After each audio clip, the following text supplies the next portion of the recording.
Okay, guys, welcome back. Let's talk about our troop formations. So I have all four formations. You may only have one or two, and that's totally fine. Well, I think everyone will have two, at least. You have to buy the third. No, you have to unlock the third, and then buy the monthly pass for the fourth. So no expectation of you doing that, but you should have at least two going, maybe three. Your main one, let's talk about how to set that up because that is the most important. So we can click on this and we can go in. It'll show all the heroes that you've collected. So you have your gold legendary heroes, and then you have your super rares, your rares, and then your regulars, right? So let's talk a little bit about how to set these up. First off, there's sort of like a troop. There's like a type, and then there's like a class that they're in, right? So I think they call it a type, which is we have tanks. There's other ones. Here's a missile launcher. Here's a helicopter. So those are the three different types of troops that you have. But then there's like the role that they play on the formation. So this is this icon. So you can see I've got some shields. I have these attack units. And then I have this plus. This is the medic. How you set these up will create a buff and impact the strength of your overall formation. This is my most powerful formation. It's only 8.67 million. I realize that's probably the strongest in our alliance, but I have seen some folks who have a 30 million power formation, or even more. It's insane. We kind of call those whales because they've probably spent a lot of money in real life to upgrade everything super fast, but you'll get there eventually. Even if you don't spend money, it just takes a lot longer. So let's talk about how to set these up. Shields need to go up front because they're going to protect your back row.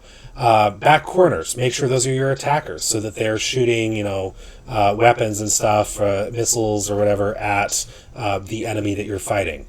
And then your medic goes in this back middle position to heal everybody sort of equally and help create a buff and a shield for your troops. So for your main formation, tanks is probably going to be your best bet. Make sure they're all the same though, and it gets you this buff because we have 5 heroes of the same type, right? They're all tanks. You can see all 5 of mine are tanks.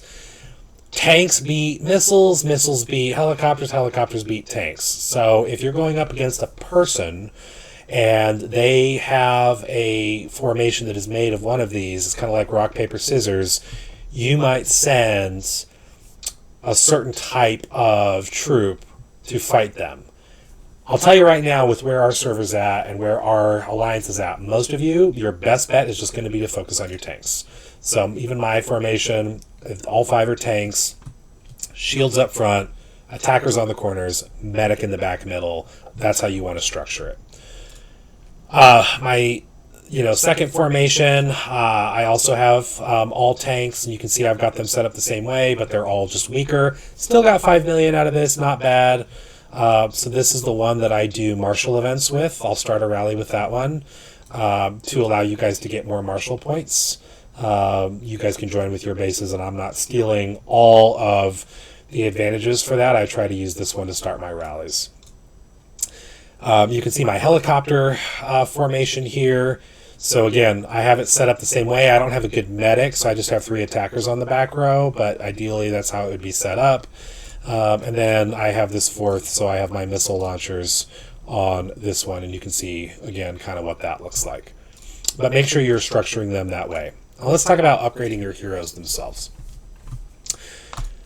Let's take Murphy. He's, obviously ultra rare, so he's gold. He's a legendary hero.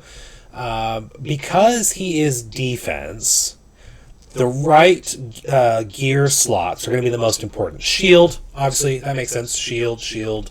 And so if you're seeing the shield, then match up the shield. That makes it easy. And then stick on that side. So the radar, so he can kind of tell when attacks are coming, is also going to be important. These 2 pieces of gear, in that order, are the first ones that you want to focus on upgrading for Murphy to make him stronger and take advantage of the fact that he's just naturally a defensive hero.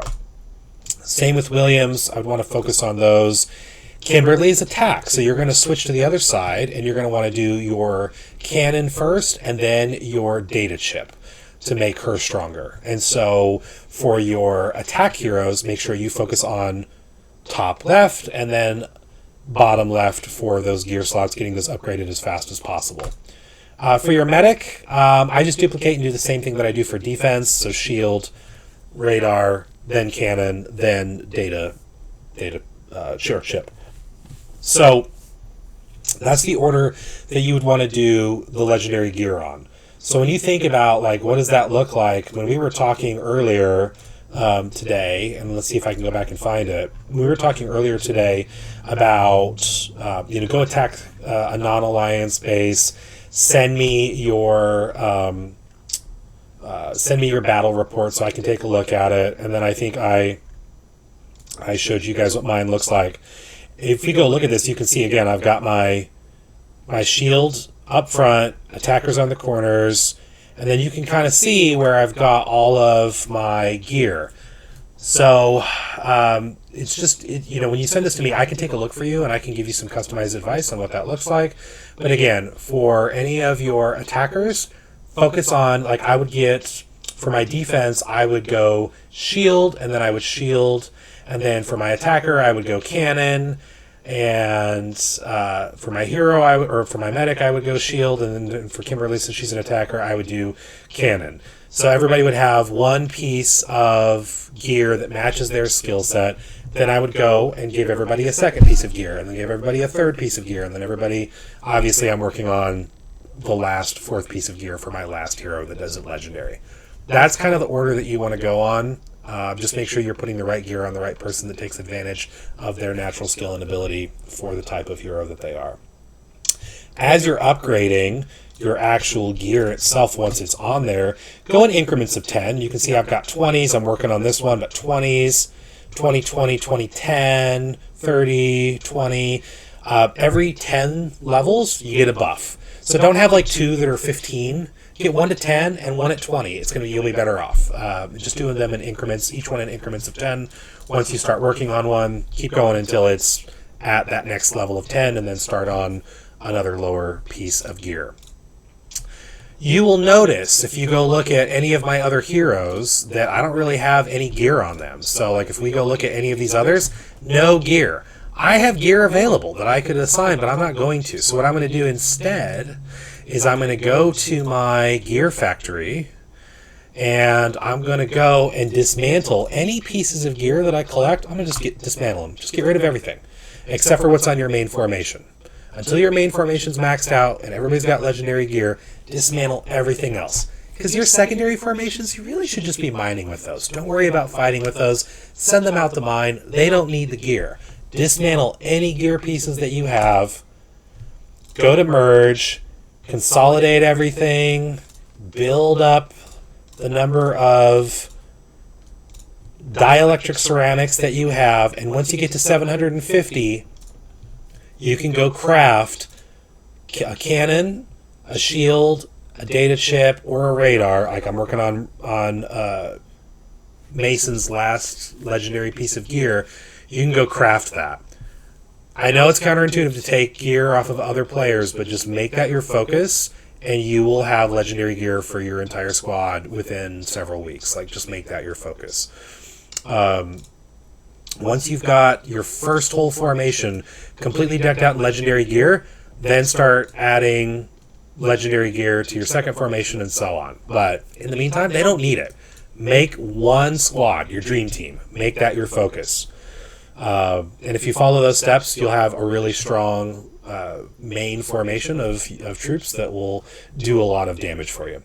The other piece of that that's important to think about is the strength, the actual quality strength of your troops.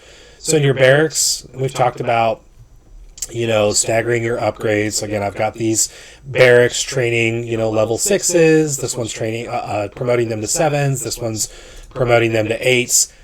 The higher level they get, the stronger these formations become as well. So keep grinding on your HQ upgrades, keep grinding on your barracks, The higher level troops that you can train, the stronger these will become, and you'll just be able to fight even harder on rallies and battle days. So let me know if you have any questions, and if you want, I'm happy to look at anybody's formation and give you some advice on how to make it stronger. Next, we'll talk about how to do rallies, and then we'll wrap up with some general tips.